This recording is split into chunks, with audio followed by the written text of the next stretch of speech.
हसनैन जावेद साहब जानते हैं में चाइना को नहीं आ रहा, बाहर वालों को कैसे आएगा ये नहीं समझ आ रही। जावेद हसन साहब, डॉक्टर साहब इज वेरी काइंड, हमारे साथ शरीक होते हैं ऑन रेगुलर बेसिस प्रोग्राम्स में। इनके पिछले साल के प्रोग्राम्स रिव्यू करके मैंने कुछ पॉइंट्स निकाले हैं। If you allow me to say doctor साहब, मैंने एक चार्ट शीट तैयार की है आपके लिए।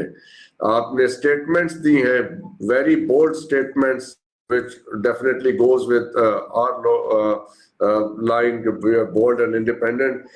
आपका कहना है कि मगरिब जो है यानी मगरिबी दुनिया, वेस्ट, वो मजहब का शिकार हो जाएगा और मिडल ईस्ट और पाकिस्तान जैसी जो इस्लामी कंजर्वेटिव रियासतें हैं लिबरलाइज हो जाएंगी। This is one of the statements you made in 2024। मैं 24 का रिव्यू कर रहा हूँ, फिर आप 25 की बात कर लीजिएगा।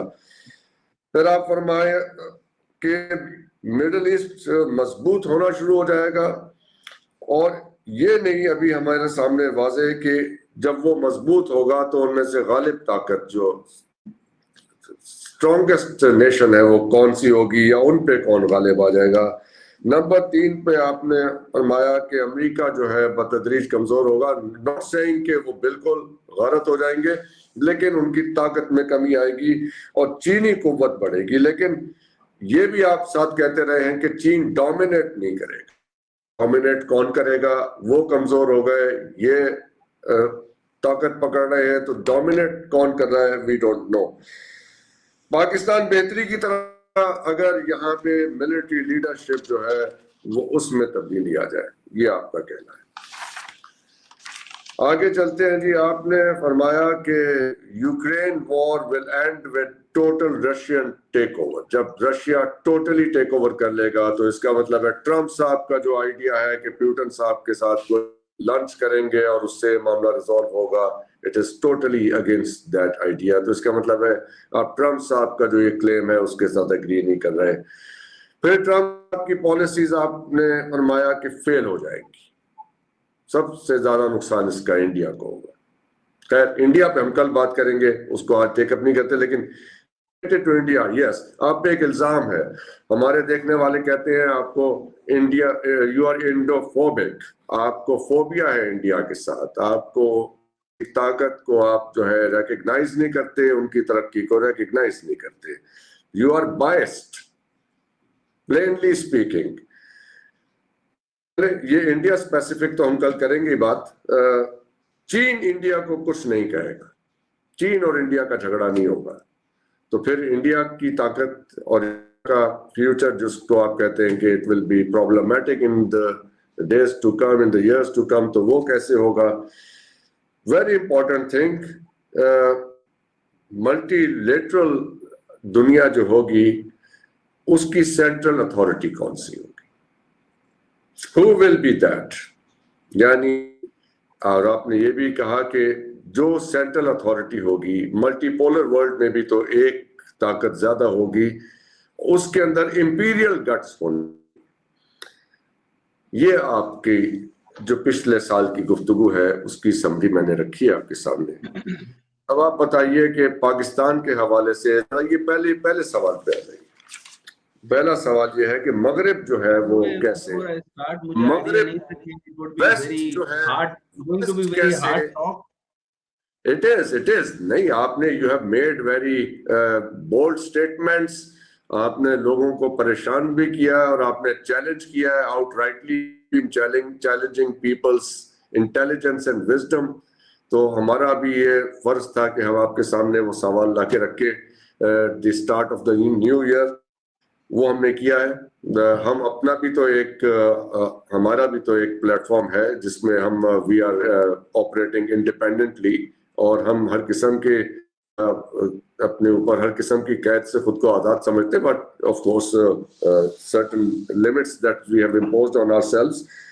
मगरिब मजहब का शिकार कैसे होगा, और पाकिस्तान और मिडल ईस्ट की जो इस्लामिक रियासतें हैं या सो कॉल्ड इस्लामिक वर्ल्ड है वो लिबरल हो जाएगा और उसमें एथीज्म आ जाएगा। Yes, you use that word, atheism improve यहाँ पे प्रोमोट हो जाएगा। Please go ahead this. Right sir. अच्छा सबसे जावेद हसन पहले साहब, अगर आपके माइंड में भी कोई बात आए, डॉक्टर साहब ने कोई स्टेटमेंट दी हो, तो today we are holding him accountable for every statement he has made in 2024. So here we go. Just let me hear him. let's see. Thank you it is going to be hard talk. Of course मुझे नहीं idea था कि ये मेरे ऊपर इतनी ज्यादा जो ये भी लोगों को ऐसे ही परेशान आज हम भी लेकिन थोड़ा सा अच्छा, सबसे पहले मैं आपको अर्ज करता हूं कि पाकिस्तान के चंद जीनियस जो इकोनॉमिस्ट में से जावेद हसन साहब जो हैं हमारे साथ बैठे हैं, सो मैं इनको हमेशा कहता हूं कि ये वो आदमी जिनको हमने जाया किया। तो मेरी सख्त बातों में से एक बात ये नोट भी करें कि पाकिस्तान चैंपियन है अपने बेहतरीन लोगों को जाया करने में। So one of the best man Javed Hasan साहब, ये पाकिस्तान का बेस्ट असासा है।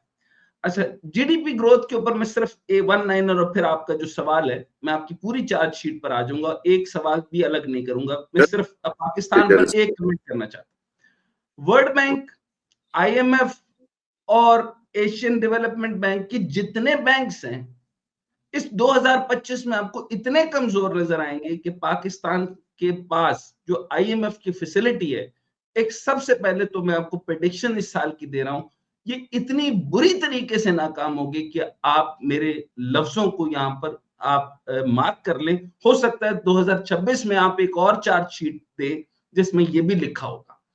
दूसरी बात मैं ये करने लगा हूं, सत्ता market, casino economy, shadow economy, there is no real economy in Pakistan. इसकी वजह से आपकी अशराफिया मजीद मजबूत और सिर्फ जनरल आसिम मुनीर और उनके चंद जो दोस्त हैं वो अमीर तर होते जा रहे हैं, और बाकियों को मैं हमेशा कहता हूं सारे आपसे ये गुजारिश कर रहा हूं पूरा साल के जरा काइंडली बस नहीं, उनका इसलिए कहूंगा कि सारी इकोनॉमी की कॉन्ट्रैक्शन की है उन्होंने। आपकी करंट अकाउंट बैलेंस के ऊपर आप इस पे बात कर लेता हूं, -0.9% है। आप जरा चेक कर लीजिए जावेद हसन साहब से, एम आई राइट? जब इसका टेक्निकल पॉइंट आपको बता दूं, जब ये करंट अकाउंट बैलेंस आपका जो होता है, ये जब आपका 0.9% होता है, तो इसका मतलब है आपके मुल्क के अंदर अगले कई 100 सालों में, मेरे हिसाब से तो कई सालों में यानी 10, 20, 25, 30 सालों में भी कोई प्राइवेटाइजेशन नहीं होने लगी, कोई इकोनॉमी नहीं बढ़ने लगी, किसी किस्म की यहां पर जो है वो इन्वेस्टमेंट नहीं आने लगी। ये सिर्फ कैसीनो इकोनॉमी है, ये जर्नैलों की इकोनॉमी है, ये खा जाएंगे ये मुल्क को और यहाँ डेवलपमेंट नहीं होगी। ये खा के और फिर ये सिर्फ और सिर्फ जो है ये वेल्थ टैक्स नहीं लगाएंगे, ये जागीरदारों को तो पालेंगे, अब जागीरदार भी रोएंगे क्योंकि डीएचए के बाद सारी सोसाइटीज ये आपके जर्नल खरीद देंगे। नंबर 1, ये मैं आपको प्रेडिक्शन दे रहा हूं। और इसके बाद आपकी जब ये करंट अकाउंट डेफिसिट का मतलब ये होता है, यानी आप जब करंट अकाउंट सरप्लस में चले जाते हैं और करंट अकाउंट बैलेंस आपका -0.9% होता है, दैट डिपेक्ट्स कि इसका मतलब ये है कि कहीं से पैसे आ रहे हैं और इकोनॉमी को उसने बैलेंस किया हुआ है, लेकिन वो ट्रिकल डाउन इफेक्ट में सिर्फ उन लोगों के पास जा रहे हैं जो अमीर हैं, जो गरीब तर है वो गरीब तर होंगे। हैव एंड हैव नॉट्स की 90% की दरार नजर आएगी, और जितना पैसा हो पाकिस्तान के पास इतना पैसा होगा, कंज्यूमरिज्म ज्यादा होगा, ब्रांड ज्यादा होंगे, बहुत ज्यादा लोग अच्छा पहनेंगे, क्योंकि it is going to be criminal society. अगर कोई अच्छा लीडर ना आया, it is going to be the criminal society, और इस क्रिमिनल सोसाइटी का सबसे बड़ा सरखेल होगा general Asim Munir. Number 1, okay. अच्छा, दूसरा, और इन्हीं की वजह से आईएमएफ और ये सारे मामले जो स्ट्रक्चर्स हैं और जो पूरी गवर्नमेंट का बर्बादा है, ब्यूरोक्रेसी, ये वो इस आदमी के हाथ से निकल चुकी है। और ये मैं नहीं बोलूंगा, ये गर्दन मेरी काट दे, मैं बिल्कुल कह रहा हूं कि इतनी बुरी कंडीशन में एक आईएमएफ या रिफॉर्म्स या इकोनॉमिक रिफॉर्म्स कहते हैं, कॉन्ट्रैक्शन और तरह से होती है। इससे कॉन्ट्रैक्शन नहीं की, इसने बंदूक की नोक के ऊपर सारे इदारों को इसने स्टंट कर दिया। सो ये बंदूक इकोनॉमी है, दैट इज कॉल्ड बंदूक economy, that is called danger economy, that is called harassment economy. Now I am going to coin a term, harassment economy. It's a harassed, अब सवाल करना शुरू कीजिए। नहीं, अब आपने पिछले साल तो ये साल के पहले दिन आपने इतनी कंट्रोवर्शियल बातें फिर कर दी। क्रिमिनल सोसाइटी, क्रिमिनल लोगों का पैसा ही पैसा, पैसे गरीब लोगों के पास, इनके पास बैंक अकाउंट नहीं होंगे। आप हैरान होंगे कि पैसा कहां से आ रहा है, ब्रांड कहां से आ रहे हैं, कपड़े कहां से आ रहे हैं, लेकिन अकाउंट में पैसा नहीं होगा, डॉक्यूमेंटेड इकोनॉमी नहीं होगी।